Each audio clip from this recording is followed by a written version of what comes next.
first hardcore show I ever saw was 245, Diluted Society, and Social Standards at the Downtown, or the Lowdown up in Westchester. I had to take the train up, and it was like 2002, maybe, yeah, 2001, 2002. It was scary, it was violent, it was out of control, and it was all kids, for kids at that time, which was crazy.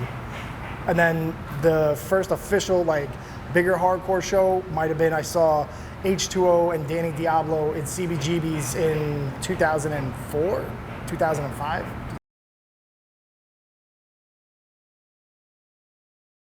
I would say Rat Bones has to take it for just like wild man, like Jimmy Snuka style, fucking high flying. But recently, I've really liked Joe from Decimate the Living. The dude's like a bowling ball, fucking, he does this thing where he runs around and does like a high jump and tucks it all in. And dude, it's like the wildest shit to watch. It's probably my favorite to watch in the pit.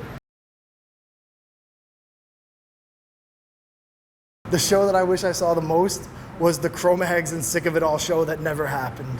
I literally, we used to take the express bus down from the neighborhood, and it would drop you at 23rd Street. So we would drink the whole way down on the express bus and then light a blunt for the walk from 23rd to Webster Hall. But by the time I turned the corner at Webster Hall, the ambulance and the police were pushing everybody up because, you know, the incident. But yeah, I wish I got to see that show, man. even the Sick of It All like redo show did not include the Cro-Mags, and it was kind of a bummer. I got to see, you know.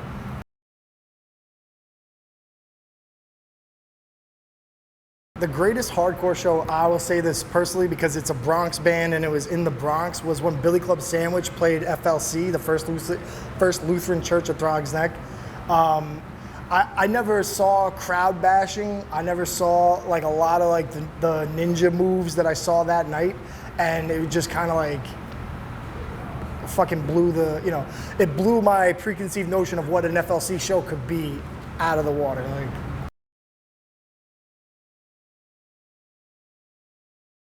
I really love like a lot of like the youth crew stuff, like Youth of Today definitely inspired me to be like, oh, I don't really gotta sing, I just gotta be fucking, you know, intense with my shit, and people will like let it slide. I would say Civ and Luke Kohler are probably my top two people that I grew up being like, wow, if I could take a little bit of what this guy did, I could be all right. Best pizza in New York? I've been waiting for this one. This one goes out to Craig from Sick of It All. The best pizza in New York is either Louie and Ernie's on Crosby Avenue in the Bronx, or Jubo's in Westchester Square in the Bronx. And if you're vegan, the best pizza would probably be Screamer's Pizza in Brooklyn. I would have to say Glenn from Billy Club, No Redeeming, Mackie, obviously you know, and Luke Rhoda from Wisdom in Chains, from Stigma, from Roger and the Disasters, and from 245.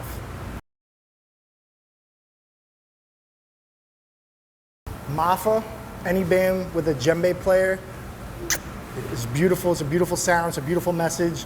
I love None Above All. Examine's great. Fragmented's great. Those guys help everybody out with shows.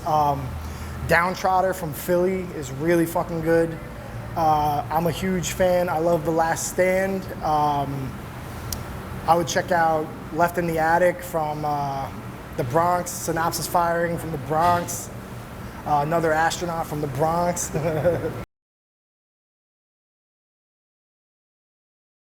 My message to the youth would be just play from the heart. Just play, you know, fast and loud if you want. Play, you know, be emotional.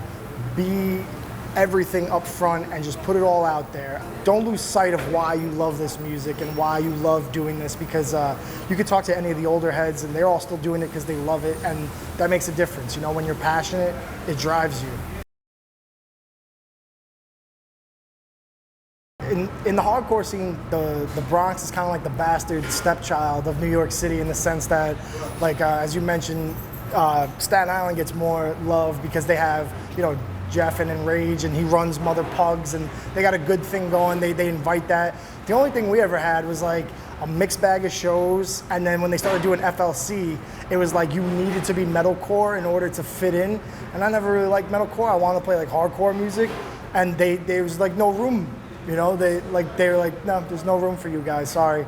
Go bring that shit to the LES. Go bring that shit across to Queens, where they seem to have a good. I think other than like District 9 and Billy Club Sandwich and I'm trying to think like Dominican Day Parade, like all that stuff, like there wasn't too much New York hardcore bands. And I'll tell you something that Tyke and Mackie from 245 told me when I was very young.